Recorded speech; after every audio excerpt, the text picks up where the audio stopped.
प्रिय विद्यार्थियों नमस्ते। संस्कृत की ऑनलाइन अध्ययन श्रृंखला में आपका स्वागत है। मैं डॉक्टर सत्य मुदिता स्नेही सहायक आचार्य संस्कृत आज आपके सम्मुख एक बार पुनः उपस्थित हूँ। हमने कल से ही नीति शतक मुक्तक काव्य की शुरुआत की है, जिसके लेखक हैं भर्तृहरि। भर्तृहरि ने दो अन्य मुक्तकों की भी रचना की है, श्रृंगार शतक और वैराग्य शतक। पर हमारे कोर्स में जो है नीति शतक ही है। इसमें नीति के 100 पद्य हैं, इसलिए इसका नाम नीति शतक है। 100 से कुछ अधिक ही हैं, 121 पद्य हम पढ़ेंगे। जो किताब हमारे पास है उसमें 121 पद्य हैं। तो आज हम इसकी विधिवत शुरुआत करते हैं। देखिए, पहला पद्य जो है वो मंगलाचरण होता है। किसी भी ग्रंथ का पहला सर्ग अगर हो, पहला अंक हो, और ये तो पूरी ये किताब ही है शतक के रूप में, तो इसमें पहला जैसा कि ये संस्कृत ग्रंथों की परंपरा रही है कि पहला पद्य मंगलाचरण का होता है। और मंगलाचरण 3 प्रकार के होते हैं: आशीर्वादात्मक, नमस्कारात्मक और वस्तु निर्देशात्मक। आशीर्वादात्मक मंगलाचरण में आशीर्वाद की कामना की जाती है भगवान से कि हमें हमारी रक्षा कीजिए, इस तरह के शब्द यूज़ किए जाते हैं। नमस्कारात्मक में भगवान को नमस्कार किया जाता है और वस्तु निर्देशात्मक में कथा वस्तु का उल्लेख किया जाता है। तो इसमें क्या है, नमस्कारात्मक मंगलाचरण है, क्योंकि यहाँ पर भगवान को नमस्कार कर रहे हैं कवि भर्तृहरि। और भगवान कौन से हैं? परम पिता ब्रह्म भगवान है, निर्गुण ब्रह्म है जो कि। तो इसमें अनुष्टुप छंद है, क्योंकि ये गीति काव्य है, मुक्तक काव्य है। गीति काव्य का ही एक भेद होता है। तो गीति काव्य यानी गेयता इसमें प्रधान है, तो हमें इसके श्लोकों को गाना भी है और बहुत अच्छे से सीखना है। तो अनुष्टुप छंद है। अनुष्टुप छंद आप जानते हैं 8-8 अक्षर का छंद होता है और बहुत ही अच्छा छंद है। जिस छंद में रामायण और महाभारत लिखी गई है, ऐसा ये छंद है। तो देखिए, इसका लक्षण आपने सीख रखा है, तो फिर से एक बार रिवाइज कर लेते हैं। अनुष्टुप छंद का लक्षण क्या होता है? श्लोके षष्ठम गुरुगेयम सर्वत्र लघु पंचमम। श्लोके षष्ठम गुरुगेयम सर्वत्र लघु पंचमम। द्विचतुष्पादयोर्ह्रस्वं सप्तमं दीर्घं अन्वयो। द्विचतुष्पादयोर्ह्रस्वं सप्तमं दीर्घं अन्वयो। तो यही लक्षण हम इस पे घटाएंगे। दिक्कालाद्यनवच्छिन्नानन्तचिन्मातमूर्तये। दिक्कालाद्यनवच्छिन्नानन्तचिन्मातमूर्तये। स्वानुभूत्येकमानाय नमः शान्ताय तेजसे। स्वानुभूत्येकमानाय नमः शान्ताय तेजसे। तो देखिए, इसका अन्वय करेंगे हम। अन्वय में आपको ये जो शब्द हैं वो इतने बड़े बड़े नज़र आ रहे हैं फिर से, तो इसके लिए पदच्छेद करना पड़ेगा। परंतु पहले आप इसको मुख्य क्रिया के रूप में समझिए। मुख्य क्रिया इसमें क्या है? नमः है, यानी नमस्कार है, नमस्कार हो। किसके लिए? तेज से। तेज स्वरूप, जिसका जो स्वरूप है तेज ही है, प्रकाशमय है जो। और शांताय, शांत स्वरूप जिसका है, यानी शांति, परम शांति जो है। ऐसे परम पिता पर ब्रह्म निर्गुण ब्रह्म को नमस्कार है। नमः के योग में चतुर्थी विभक्ति होती है। नमः स्वस्ति स्वाहा स्वदा अलम वृषट योगाच, ये एक सूत्र होता है। इसके नियम से नमः पद के योग में चतुर्थी विभक्ति होती है। तो यहाँ नमः शब्द आया है और नमः शब्द के योग में तेज से में चतुर्थी विभक्ति एकवचन है। और इसीलिए इसके जो विशेषण बने, शांताय में भी चतुर्थी विभक्ति एकवचन है, मानाय में भी चतुर्थी विभक्ति एकवचन है, और ये चिन्मात मूर्त, ये पूरा एक शब्द है इतना बड़ा। दिक्कालाद्यनवच्छिन्नानंत चिन्मात मूर्तये, ये इसमें भी चतुर्थी विभक्ति एकवचन है। तो इस प्रकार से आपको इसमें ग्रामर में बताना भी होगा कि नमः के योग में चतुर्थी विभक्ति एकवचन है। और अब इसको समझते हैं हम। तो देखिए, शांत स्वरूप, तेज स्वरूप परम पिता ब्रह्म को नमस्कार है। परम पिता ब्रह्म को हमने ब्रैकेट में डाल दिया क्योंकि ये शब्द से नहीं कहा गया है। अब कैसा है वो परम पिता ब्रह्मा? तो इस पहले लाइन को तोड़ना है हमें, बहुत अच्छे से समझना है इसको। दिक कालादि अनवच्छिन्ना। दिक यानी दिशाएं, पूर्व पश्चिम उत्तर दक्षिण, ये जो दिशाएं हैं इनसे अनवच्छिन्न, यानी कि ये उस पर लागू नहीं होती है। यानी कि ये नहीं कह सकते कि ब्रह्मा जो हैं वो पूर्व दिशा में ही है, पश्चिम में ही है, और दक्षिण में नहीं है, उत्तर में नहीं है, इस तरह से नहीं कह सकते। परंतु ब्रह्मा जो है वो सर्वव्याप्त है। उत्तर दक्षिण पूर्व पश्चिम ऊपर नीचे जो 10 दिशाएं होती हैं उन सब में ब्रह्मा यानी भगवान की उपस्थिति है। काल, काल यानी त्रिकाल, भूतकाल, भविष्यकाल और वर्तमान काल, इन तीनों से भी वो परे है, यानी कि तीनों में ही व्याप्त है। ऐसा भी नहीं कह सकते कि भगवान सिर्फ आज ही हैं, आगे नहीं होंगे, या भगवान भूतकाल में नहीं थे, बल्कि वो हमेशा ही रहते हैं। उन्हीं से काल की सत्ता एक तरह से होती है। तो दिक् यानी दिशाएं, काल यानी काल, आदि से आच्छन्न न होने वाला, यानी आदि से व्याप्त न होने वाला। जो आच्छन्न का मतलब होता है ढकना, तो इन सबसे ढका हुआ नहीं है, इन सबसे परे है जो, ऐसा। अनंत, अंत से रहित, जिसका अंत ना हो। जैसे कि साधारण इंसान है, जानवर है, वस्तुएं हैं, सब अंत से युक्त हैं। हर का एक समय होता है, एक्सपायरी डेट जिसको कहते हैं, वो होती है। तो ये मनुष्य के साथ जुड़ी हुई है, वस्तुओं के साथ जुड़ी हुई है ये अंत होना, परंतु भगवान के साथ नहीं होता। वह है अंत से रहित है, स्वयंभू है और अंत से रहित यानी अनंत है। चिन्ह मात्र मूर्त, ये चिन्ह, चिन्ह यहाँ पे हम अनुनासिक संधि, यहाँ पर चित्त प्लस मात्र, यरो अनुनासिका, अनुनासिको वा सूत्र से अनुनासिक संधि होती है। चित्त प्लस मात्र यानी कि चेतन स्वरूप जिसका स्वरूप है, चेतन ही है वहाँ पे, अचेतन कुछ नहीं है, जड़ कुछ नहीं है। सत चित्त आनंद, सचिद आनंद एक शब्द होता है, उसमें सत चित्त और आनंद यानी चित्त स्वरूप ही है वो मात्र, चेतना ही चेतना है, उसमें ज्ञान ही ज्ञान है, ऐसा। ऐसे भगवान ब्रह्म के लिए चतुर्थी विभक्ति एकवचन हो गया। स्व अनुभूति एक मानाय, इसको भी तोड़ना पड़ेगा हमें। स्व प्लस अनुभूति, यहाँ पर है सवर्ण दीर्घ संधि। स्व यानी अपनी, अनुभूति यानी अनुभव, एक मानाय यहाँ पर है यण संधि। स्व अनुभूति एक मानाय, स्व अनुभूति ही, एकमात्र अनुभूति ही, एक मान यानी एक प्रमाण, जानने का उसका साधन क्या है, अनुभूति प्रमाण ही है उसको, ऐसा। उसके लिए शांताय, शांत स्वरूप, तेज से तेज स्वरूप, परम ब्रह्म, निर्गुण ब्रह्म को नमस्कार है। यानी कि यहाँ पर कवि भर्तृहरि सगुण ब्रह्म की उपासना नहीं कर रहे हैं, परंतु ब्रह्म की, निर्गुण ब्रह्म की उपासना कर रहे हैं, जो कि इन विशेषणों से युक्त है। स्वभावोक्ति अलंकार है, क्योंकि स्वाभाविक वर्णन है उनके स्वभाव को, कि भगवान किस प्रकार के हैं उसका यहाँ पर स्वाभाविक वर्णन किया गया है, उनका स्वरूप उभर के आ रहा है इससे। तो आप इसमें छंद अलंकार तो जरूर बताएंगे। 3 प्रकार के मंगलाचरणों में से नमस्कारात्मक मंगलाचरण है, ये बताएंगे। और इसके साथ ही क्या बताएंगे, कुछ ग्रामर देख लीजिए, कि जो बताती भी मैंने जब इसका व्याख्या की तब भी बता दिया आपको, पर फिर भी कुछ नया है तो आप देख लीजिए इसको। अनवच्छिन्न प्लस अनंत, यहाँ पर क्या है, यहाँ पर भी सवर्ण दीर्घ संधि है।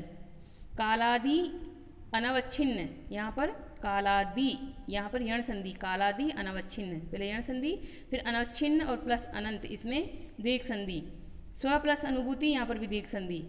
न अंत इति अनंत, नए समास। शांताय में क्या है, शांत शब्द से चतुर्थी विभक्ति एकवचन है। और स्वानुभूति, स्वस्य अनुभूति, स्वानुभूति अपनी अनुभूति, तो इस प्रकार से यहाँ पर है। तो ये पहला है, आपको बताना पड़ेगा कि संस्कृत में ग्रंथों में मंगलाचरण की परंपरा का निर्वाह करते हुए कवि ने मंगलाचरण के रूप में भगवान को नमस्कार किया है और अपने ग्रंथ की निर्विघ्न समाप्ति के लिए मंगलाचरण किया है। अब हम अगले पद्य पर चलते हैं। तो अगला पद्य देखिए, अगला पद्य है कामदेव की निंदा। यहाँ पे ये जो हेडिंग है मैंने ही दी है, किताबों में नहीं मिलेगी आपको ये हेडिंग। इस श्लोक में भर्तृहरि के जीवन से संबंधित एक घटना का भी उल्लेख आएगा, जो कि उनकी जीवन में घटी थी, ऐसा दंतकथा है। तो देखिए, पहले तो सबसे पहले हमें छंद ही देखना है कि इसमें छंद कौन सा है। छंद है इसमें वसंत तिलका, छंद आपकी स्क्रीन पर नजर आ रहा है। और लक्षण उसका क्या है, उक्ता वसंत तिलका तब जा जगौग, उक्ता वसंत तिलका तब जा जगौग। 14 अक्षरों का ये, 14 वर्णों का ये छंद है। यति इसमें कहीं नहीं है, पूरा 14 अक्षर हमें एक साथ ही बोलने हैं। तो इसी राग को अपन इस पे करेंगे, श्लोक पे पढ़ेंगे। यां चिन्तयामि सततं मयि सा विरक्ता, यां चिन्तयामि सततं मयि सा विरक्ता, साप्यन्यम् इच्छति जनं स जनो अन्यसक्त, साप्यन्यम् इच्छति जनं सो जनो अन्यसक्त, अस्मत्कृते च परितुष्यति काचिदन्या, अस्मत्कृते च परितुष्यति काचिदन्या, धिक्तां च तं च मदनं च इमां च मां च धिक्तां च तं च मदनं च इमां च मां च। तो इस प्रकार से ये हुआ आपका वसंत तिल का छंद। अब देखिए लास्ट वाली लाइन में आपको अनुप्रास की भी झलक मिल रही होगी। ताम च तम च इमाम च मदनम च माम च शब्द से अनुप्रास अलंकार यहाँ पर है स्वाभाविक रूप से, भले ही मैंने नहीं दिया यहाँ पर आप लिख लीजिएगा इसमें। अब देखिए इसमें इनके जीवन में घटी हुई एक घटना का उल्लेख है। तो कवि भर्तृहरि कामदेव की निंदा करते हुए क्या कहते हैं, याम चिंतयामी सततम मई सा विरक्ता। अहम इसमें अन्वय में देखिए अहम को ब्रैकेट में कर दिया, कवि अपने लिए कहने कि मैं, याम जिसको, सततम लगातार, चिंतयामी चिंतन करता रहता हूँ, सोचता रहता हूँ, मई मुझ पर, सा वह विरक्त है, मुझसे वह विरक्त है, मुझ पर वह आसक्त नहीं है, मुझसे प्रेम नहीं करती है। यानी मैं जिसके बारे में हमेशा सोचता रहता हूँ वह मुझसे प्रेम नहीं करती है।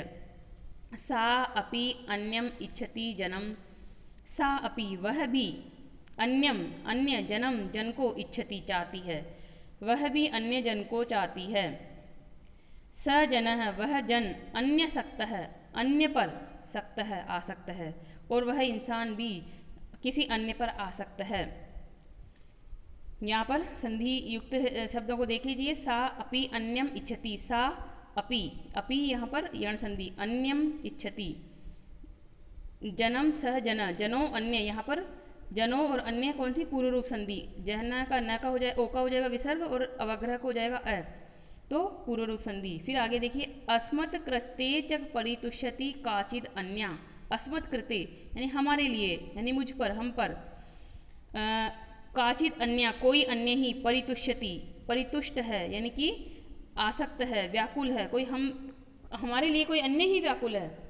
धिक ताम च, धिक धिक्कार है, ताम उसको, च और तम उसको, ये जो पहला ताम शब्द है स्त्रीलिंग का है तो उसको यानी उस स्त्री को, तम उसको, उस पुरुष को, च और मदनम, मदन यानी कामदेव को जो प्रेम के देवता है उनको, च और इमाम इसको, इस जो मुझसे प्रेम करती है उस स्त्री को यानी मेरी पत्नी को, माम च और मुझको, मुझको यानी स्वयं भर्तृहरि अपने आप को भी धिक्कार कर रहे हैं। धिक शब्द में द्वितीय विभक्ति का प्रयोग होता है, तो यहाँ पर द्वितीय विभक्ति लगी हुई है। सब में एक आपको सूत्र पता होगा, कारक प्रकरण में एक सूत्र वार्तिक आता है, दिगु पर्यादिशु तिषु द्वितीय अमृत चांतेषु, ऐसे करके तत्व अन्यत्र आपी दृश्यते, इस तरह से एक वार्तिक होता है, श्लोक वार्तिक। तो यहाँ पे दिक् के योग में द्वितीय का प्रयोग हुआ है सब में।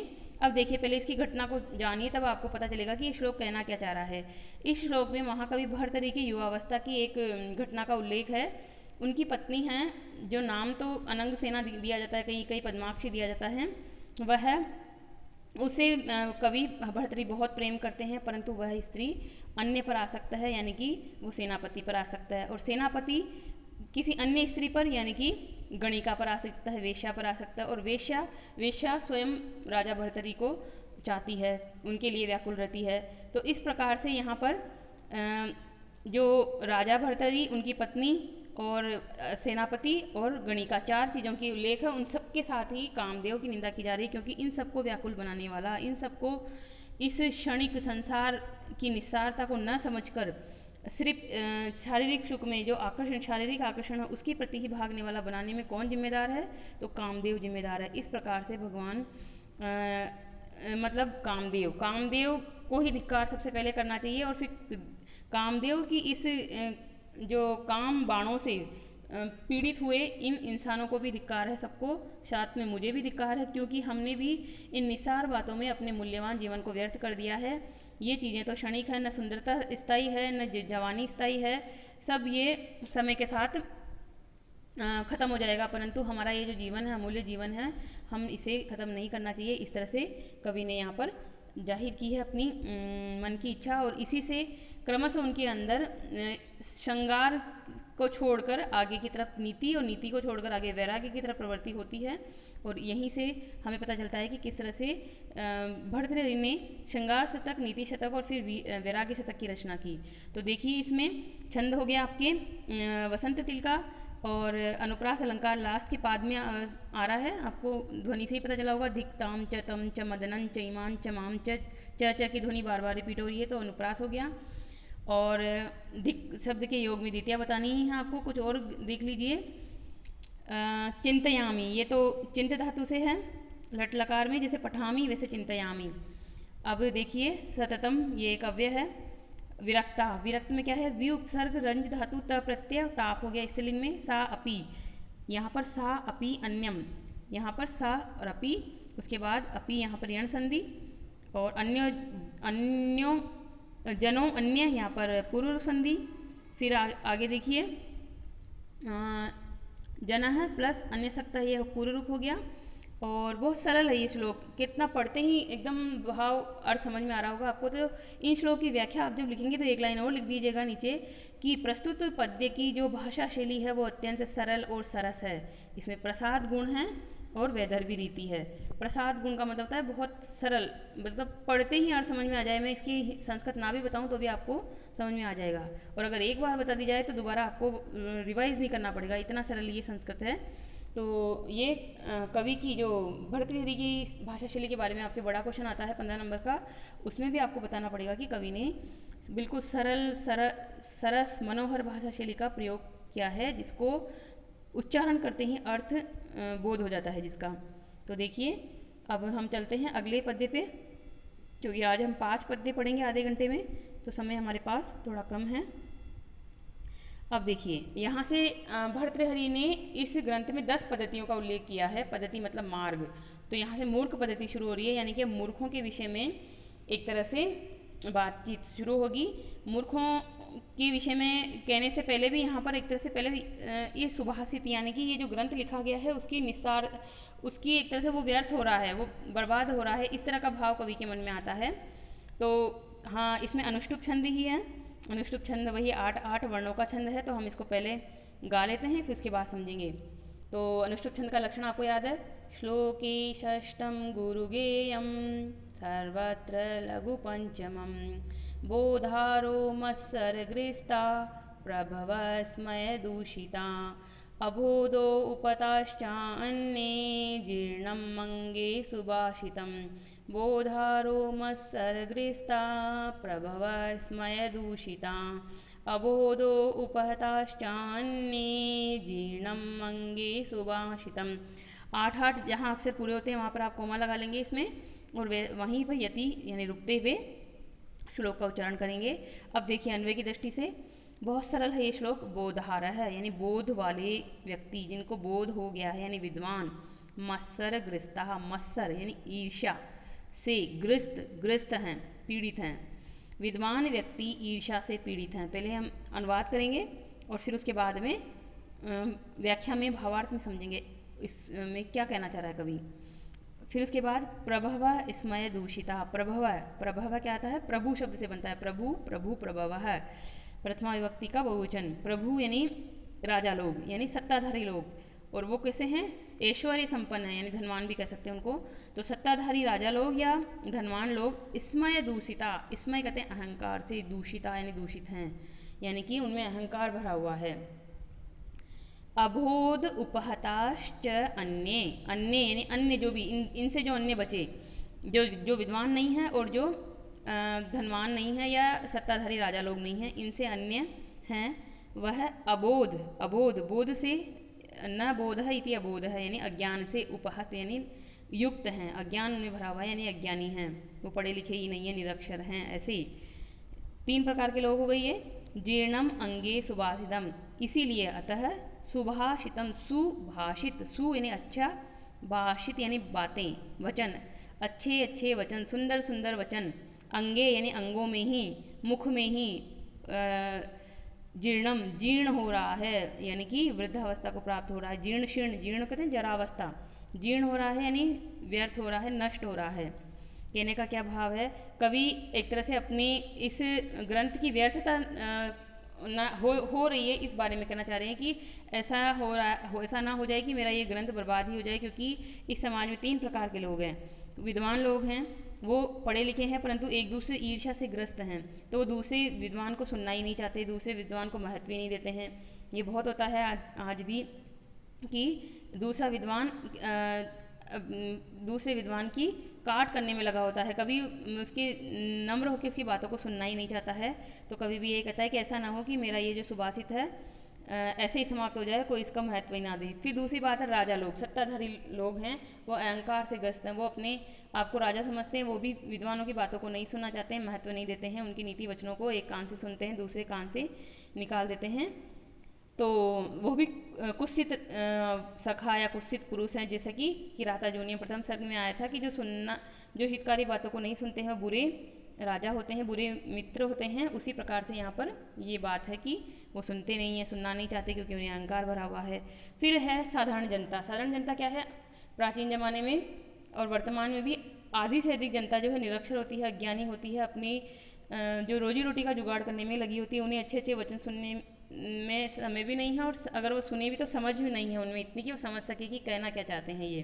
तो इस प्रकार से ये जो सुभाषित हैं, ये सुंदर सुंदर कथन हैं, उपदेश परक नीति की बातें हैं, ये मेरे मुख में ही, मेरे शरीर में ही नष्ट होती जा रही हैं, नष्ट हो रही हैं। तो कहने का ये अभिप्राय है कि ये नष्ट ना हो जाएं, आप मतलब इसका कदर कीजिएगा, इस पर ध्यान दीजिएगा। मैंने बहुत अपने जीवन के अनुभवों से इस ग्रंथ को लिखा है। तो कवि इसमें कहते हैं, और इस प्रकार से यहाँ मूर्ख पद्धति की शुरुआत होने जा रही है, यानी कि मूर्खता नहीं कीजिएगा, ग्रंथों को महत्व दीजिएगा। इस तरह से ये है। इसमें ग्रामर क्या है? तो अनुष्टुप छंद तो है ही। साहित्यिक टिप्पणी में विशेषण विशेष भाव होने से यहाँ प्रभाव है, इसमें दूषिता, इन सब में क्या है? एक जैसे विभक्ति वचन है, प्रथम विभक्ति बहुवचन सब में। और मुख्य क्रिया इसमें जीर्णम थी, जीर्णम भवती, यानी जीर्ण हो रहा है। और ग्रामर की दृष्टि से देखिए, बुध प्लस त्रिच से बना बोधा और उससे बोधार है प्रथम विभक्ति बहुवचन। मत्सरेण ग्रस्तः, मत्सर ग्रस्तः तृतीया तत्पुरुष समास है ये। ग्रस्त, ग्रस्त में क्या है? ग्रस्त धातु से त प्रत्यय, ग्रस्त हैं। फिर आता है आपका अबोध उपहता, अबोध, न बोध है इति अबोध है, बोध यानी ज्ञान, नए तत्पुरुष समास। फिर उपहता, तो यहाँ पर हो गई गुण संधि, अ और उ मिलकर ओ हो गया तो गुण संधि। फिर चान्य, च प्लस अन्य सवर्ण दीर्घ संधि, च और अन्य, अ प्लस आ। और इसी तरह से सुभाषित, सु उपसर्ग है, भा धातु है और त प्रत्यय है। जीर्णम, जीर्णम में क्या है? ज्री धातु से त प्रत्यय है। इस प्रकार से यह श्लोक पूरा हुआ। श्लोक और पद्य में अंतर होता है, आपको पता है। श्लोक होता है, अनुष्टुप छंद को श्लोक कहते हैं, और पद्य किसी भी छंद को कहते हैं, किसी भी पद्य को कहते हैं। तो श्लोक ओनली अनुष्टुप को कहा जाता है। अब देखिए यहाँ पर अगला पद्य, अगला पद्य है आर्या छंद में है। आर्या एक जो है मात्रिक छंद है, और यहाँ पर भी इसमें भी मूर्ख पद्धति का ही वर्णन आएगा। मूर्ख पद्धति जो है वो कहाँ तक चलेगी आगे हम पढ़ेंगे। मूर्ख पद्धति श्लोक 3 से लेकर 15 तक चलेगी। तो आर्या छंद है, आर्या छंद में क्या होता है? लक्षण आपको ध्यान है, नहीं तो वापस एक बार और रिवाइज कर लीजिए। यस्यापादे प्रथमे द्वादश मात्रास्तथा तृतीयेऽपि, यस्यापादे प्रथमे द्वादश मात्रास्तथा तृतीयेऽपि, अष्टादश द्वितीये चतुर्थ के पंचदशा आर्या, चतुर्थ के पंचदशा आर्या। तो मात्रिक छंद मात्राएं गिनते हैं। प्रथम पाद में 12, द्वितीय पाद में 18, तृतीय पाद में फिर 12 और चतुर्थ पाद में 15, यानी 12, 18, 12, 15 इस तरह से मात्राएं होती है। तो इसमें कहाँ पे यति होगी? इसमें प्रथम पाद में आप 12 पे रुकेंगे तो 12 पे यति होगी, तो यहाँ तक रुकेंगे सुखम आराध्य। फिर पीछे का पूरा एक साथ। फिर ज्ञान लव दुर्विदग्धम, यहाँ पर हो जाएगी आपकी 12 मात्राएं, तो यहाँ रुकेंगे। ब्रह्मा अपि नरन न रंजयति, यहाँ पर हो जाएगी 15। इस पद्य में एक करेक्शन करना है आपको, ये जो पद्य में च और तम दिख रहा है चतुर्थ पाद में, ये इसमें नहीं आना चाहिए। मात्राओं की दृष्टि से ये ज़्यादा बैठ रहा है, इसलिए ये पाठ भेद में ये होगा कि ब्रह्मा अपि नरम न रंजयति, इसको सुधार करना है आपको, च और तम को हटाना है यहाँ से। अब देखिए हम इसको गा लेते हैं। अज्ञ सुखम आराध्य, अज्ञः सुखम आराध्यः, सुखतरम आराध्यते विशेषज्ञः, सुखतरम आराध्यते विशेषज्ञः। ज्ञानलव दुर्विदग्धं, ज्ञानलव दुर्विदग्धं, ब्रह्मा अपि नरं न रञ्जयति, ब्रह्मा अपि नरं न रञ्जयति। यहाँ बताना चाह रहे हैं, यहाँ पर भी 3 प्रकार के व्यक्तियों की विशेषता बताई जा रही है। अज्ञ है, विशेषज्ञ है और ज्ञान लव दुर्विदग्ध, यानी अज्ञ है यानी जो अज्ञानी है, न ज्ञ इति अज्ञ है, नए समास, जो बिल्कुल भी कुछ नहीं जानते, उनको आराध्य है यानी कि समझाना, उनको खुश करना, सुखम सुख कारी है, सुख है, आसानी है, यानी अज्ञानी को सरलता से समझाया जा सकता है। सुख, सुख का मतलब है आसानी से, सरलता से, आराध्य है, समझाया जा सकता है। अज्ञानी को सरलता से समझाया जा सकता है, प्रसन्न किया जा सकता है। सुखतरम आराध्यते विशेषज्ञ है, विशेषज्ञ है, विशेष जानने वाला, विशेषम जानाति इति विशेषज्ञ है। सुखतरम आसानी और भी अधिक आसानी से आराध्यते समझाया जा सकता है, यानी विशेषज्ञ को और भी अधिक सरलता से समझा सकते हैं। किंतु ज्ञान लव दुर्विदग्धम, ज्ञान यानी ज्ञान, लव यानी लेश मात्र, थोड़ा सा भी, दुर्विदितम ज्ञान का थोड़ा ज्ञानी मतलब अल्प ज्ञानी से, दुर्विदग्धम यानी गर्वित, अहंकारी, थोड़े ज्ञान से अहंकारी, थोड़ा ज्ञान प्राप्त करके अहंकारी बना हुआ, यानी ज्ञान का लेश मात्र प्राप्त कर स्वयं को विद्वान मानने वाला, पंडित मानी, पंडित मन्य व्यक्ति को ब्रह्मा अपि, ब्रह्मा भगवान भी, नरम उस नर को न नहीं, रंजयति नहीं प्रसन्न कर सकते हैं, नहीं समझा सकते हैं, खुश नहीं कर सकते हैं। तो यहाँ पर क्या आ रहा है, यहाँ पर आ रहा है दुराग्रही अज्ञानी हठी व्यक्ति का उल्लेख है इसमें, इस पद्य में। अनुवाद में आपको इतना अच्छे समझ में नहीं आया होगा, अब इसके भावार्थ में एक्स्ट्रा हम समझेंगे कि अज्ञ, अज्ञ मतलब अज्ञानी, जिसको बिल्कुल भी ज्ञान नहीं है। जैसे मान लो आपने संस्कृत ली और आप अभी जैसे BA फर्स्ट ईयर में संस्कृत ली हुई है और आपने बिल्कुल भी नहीं सुना होता संस्कृत के बारे में, तो जो मैं आपको बताती हूँ वो आप आसानी से सुन लेंगे और बहुत आराम से आपको समझाया जा सकता है, क्योंकि आप में पहले के कोई पूर्वाग्रह नहीं है ज्ञान के प्रति, या ऐसी नहीं है। फिर दूसरा आता है सुखतरम आराध्यते विशेषज्ञ है, विशेषज्ञ है, विशेष रूप से जानने वाले। अगर आपने 11वीं 12वीं में संस्कृत पढ़ी होती या पढ़ते हैं बहुत सारे बच्चे, तो उनको समझाना आसान होता है, क्योंकि बहुत सारी बातें उन्हें पहले से ही पता होती है। तो टीचर की मेहनत थोड़ी कम होती है, अध्यापक की मेहनत कम होती है उन्हें पढ़ाने में, क्योंकि उन्हें पता है टीचर को कि इन्होंने 11वीं 12वीं में इस चीज़ को पढ़ लिया है। तो उनको समझाना और भी सुखतर होता है, और भी आसान होता है। थोड़ा सा बताते ही वो जान जाते हैं, उन्हें अपना पूर्व ज्ञान याद आ जाता है कि हाँ हमने ऐसा पढ़ा था, हाँ सर ऐसा है, हाँ मैडम ऐसा है। तो विशेषज्ञ यानी विशेष रूप से जानने वालों को भी आसानी से समझाया जा सकता है। थोड़ा सा हिंट देने से, संकेत मात्र देने से ही उन्हें पता चल जाता है कि इनको समझ में आ रहा है। अध्यापक को विशेष प्रयास नहीं करना पड़ता उन्हें समझाने के लिए। और इसी तरह से जो विद्यार्थी पहले से पढ़कर आए, जैसे कहते हैं टीचर कहते हैं कि कल पढ़ के आना आप, और वो पढ़कर आते हैं, तो ये भी आसान हो जाता है टीचर के लिए उन्हें सिखाना भी कि पहले से पढ़ के आते हैं वो। तो अब आता है दूसरा नीचे, ज्ञान लव दुर्विदग्धम, ज्ञान का थोड़ा बहुत प्राप्त किए करके दुर्विदग्ध यानी घमंडी बना हुआ, अहंकारी बना हुआ, हठी बना हुआ, कुतर्क करने वाला व्यक्ति को ब्रह्मावी, ब्रह्मा भगवान भी खुश नहीं कर सकते। न रंजयति, रंज धातु है प्रसन्न करने अर्थ में, यानी प्रसन्न नहीं कर सकते। तो भाव क्या है, भाव यह है कि जो अज्ञानी व्यक्ति है उसको समझा सकते हैं, विशेषज्ञ को और आसानी से समझा सकते हैं, परंतु हठी मताग्रही दुराग्रही व्यक्ति को समझाया नहीं जा सकता, क्योंकि वो आपसे कुतर्क करेगा, क्योंकि उसमें थोड़ा ही ज्ञान है। जो तोथा चना बाजे घना, एक आपने लोकोक्ति सुनी होगी, एक और सुनी होगी, अद जल गगरी झलकत जाए। तो ये क्या है, आधा ज्ञान है उसमें, वो मानने को तैयार ही नहीं होगा, हमेशा आपकी बातों को अपने कुतर्कों से काट देगा और आप उसके सामने हार मान लेंगे और कहेंगे कि तुमको मैं नहीं समझा सकता, और आपको हार ही माननी पड़ेगी। तो इस प्रकार से यहाँ है। और आर्य छंद इसमें है ही, ग्रामर की दृष्टि से देख लीजिए, अज्ञ है, न ज्ञ इति अज्ञ है, उसके बाद तरप प्रत्यय है, इसमें है सुख तरम में, सुख तरम, सुख प्लस तरप प्रत्यय है, दो में से किसी एक को श्रेष्ठ बताया जाए, आसान बताया जाए, तो यहाँ पर तरप प्रत्यय आता है। उसके बाद में आता है आपका यहाँ पर दुर्विदग्धम, दुर उपसर्ग है, वी भी उपसर्ग है, दह धातु से त प्रत्यय है। रंजयति में लट लकार प्रथम पुरुष एक वचन है, रंज धातु से प्रथम पुरुष लट लकार एक वचन। इस प्रकार से इसमें हो गया। अब हम अगला पढ़ते पढ़ते हैं, क्योंकि समय हमारे पास इतना नहीं है। अब देखिए अगले पद्य में, अगला पद्य पृथ्वी छंद में है। पृथ्वी छंद एक नया छंद है आपके लिए। तो पृथ्वी छंद में 17 वर्ण होते हैं और लक्षण क्या होता है, जसौ जस यला वसु ग्रह यतिश्च पृथ्वी गुरु।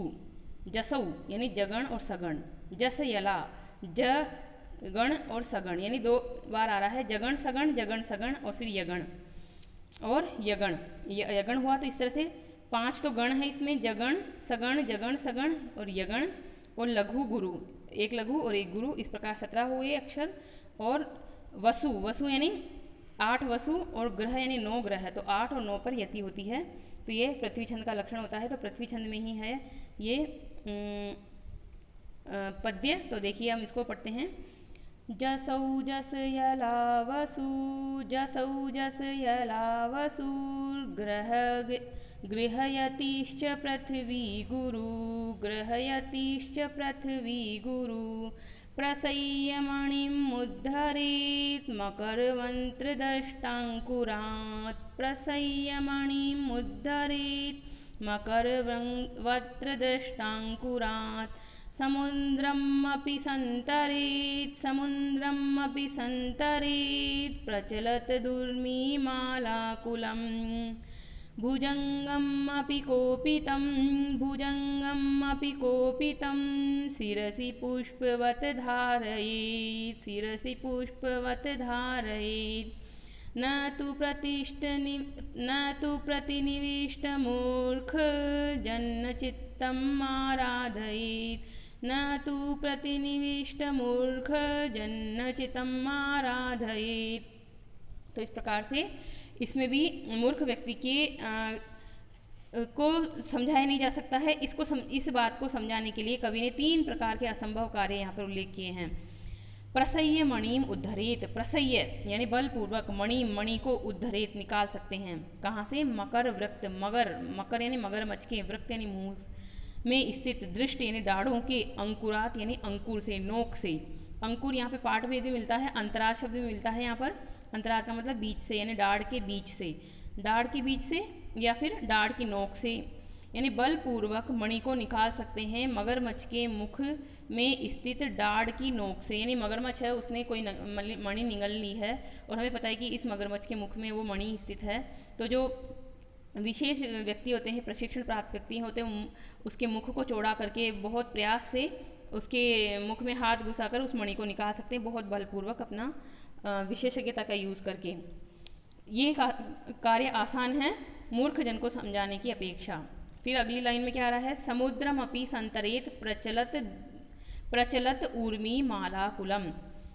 समुद्रमपि, समुद्र को भी संतरेत, तैर कर पार किया जा सकता है। कैसा समुद्र? प्रचलत ऊर्मी मालाकुलम, प्रचलत चंचल, ऊर्मी यानी लहरें, मालाकुलम माला आकुलम, माला यानी समूह से, आकुलम यानी व्याकुल, चलती हुई लहरों के समूह से व्याकुल, यानी बहुत बड़ी बड़ी लहरें उठ रही है उससे, ऐसे समुद्र को भी तैर कर प्राप्त किया जा सकता है, तैर कर पार किया जा सकता है। ये भी असंभव कार्य है। भुजंगम अपि कोपितम, शिरसि पुष्पवत धारयेत, भुजंगम अपि, सांप को भी, वो भी कैसा सांप? कोपितम, क्रुद्ध, बिल्कुल फुत्कारता हुआ, गुस्से में आया हुआ सांप, उसको भी शिरसि, सिर पर, पुष्पवत, फूल के समान, पुष्पवत यानी फूल के समान, धारयेत धारण किया जा सकता है। न तो प्रतिनिविष्ट मूर्ख जन चित्तम आराधयेत, मूर्ख व्यक्ति के मन को, कैसा मूर्ख? न तू यानी नहीं, प्रतिनिविष्ट मूर्ख जन, प्रतिनिविष्ट का मतलब है हठी, दुराग्रही, मूर्ख जन यानी व्यक्ति के, चित्तम यानी मन को, आराधयेत न प्रसन्न नहीं किया जा सकता। यानी कि मूर्ख, एक तो मूर्ख, उसे ज्ञान नहीं है, और उसके बाद हटी है, सुनने को तैयार ही नहीं है, आपका ज्ञान आपसे लेने को तैयार ही नहीं है, ऐसे व्यक्ति को तो जो पीछे वाली लाइन में आया कि ब्रह्मा भी खुश नहीं कर सकते, तो उसी प्रकार से ये 3 असंभव कार्य किए जा सकते हैं, परंतु इस प्रकार के दुराग्रही हठी व्यक्ति को खुश नहीं कर सकता एक इंसान, चाहे वो कितना ही विद्वान हो। तो यहाँ पर देखिए पृथ्वी छंद हो गया। उपमा अलंकार और अतिशयोक्ति अलंकार। उपमा कैसे है? पुष्पवत, पुष्प के समान सिर पर धारण किया जा सकता है। तो पुष्प के समान यानी कि उपमा दे दी यहाँ पे पुष्प के समान। और अतिशयोक्ति अलंकार क्यों है? क्योंकि अतिशय वर्णन हुआ है। इस प्रकार के 3 असंभव कार्यों को यहाँ पे बताया गया है। तो ये हुआ यहाँ पर अतिशयोक्ति अलंकार। ग्रामर की दृष्टि से इसको देख लीजिए। देखो ग्रामर इसमें क्या है? कोपितम, कुप धातु, निच प्रत्यय और त भी है लास्ट में। उसके बाद में माला कुलम, माला प्लस आकुलम, माला कुलम, सवर्ण दीर्घ संधि। वक्त्र, वच से वच धातु से त्र प्रत्यय वक्त्र बना। उसके बाद में दृष्टा दंष्टा दंष्ट्रा, दंस धातु स्ट्रन प्रत्यय, प्रसह्य प्र उपसर्ग सह धातु ल्यप प्रत्यय। संतरेत में क्या है, सम उपसर्ग त्रि धातु है, विधिलिंग लकार है। संतरेत में विधिलिंग लकार है और धारेत में भी विधिलिंग लकार है, उद्धरेत में भी विधिलिंग लकार है। इस प्रकार से विधिलिंग लकार का प्रयोग हुआ है यहाँ पर। प्रतिनिविष्ट में प्रति उपसर्ग नि उपसर्ग विष धातु से त प्रत्यय है। और ये जो मूर्ख व्यक्ति है, इस मूर्ख व्यक्ति को के बारे में एक और बात लिखी जा सकती है कि केवल मूर्ख व्यक्ति और मृतक व्यक्ति ही अपनी राय नहीं बदलते। मृतक यानी मर चुका, वो अपनी राय नहीं बदलेगा, और मूर्ख व्यक्ति वो वैसे नहीं बदलेगा, उसने जो एक बार बैठा रखा अपने मन में बस वही ठीक है। तो वो व्यक्ति तो एक तरह से करेला और नीम चढ़ाई जो कहावत है उसके समान है कि पहले ही कड़वा होता है करेला, उसके ऊपर नीम का लेप लगा दिया जाए तो और कड़वा हो गया। यानी कि पहले ही वो मूर्ख है, उसके बाद वो हठी भी है, दुराग्रही भी है, आपकी बात सुनने को तैयार ही नहीं है। तो इस तरह से यहाँ पर हठी दुराग्रही मूर्ख व्यक्ति को करेला और नीम चढ़ा के समान बताते हुए कवि असंभव कार्य बता रहा है उसको, और उसकी तुलना में ये जो 3 कार्य हैं वो ज़्यादा आसान हैं। तो इस प्रकार ये श्लोक हमारा यहाँ समाप्त होता है। रिवाइज कीजिएगा। धन्यवाद।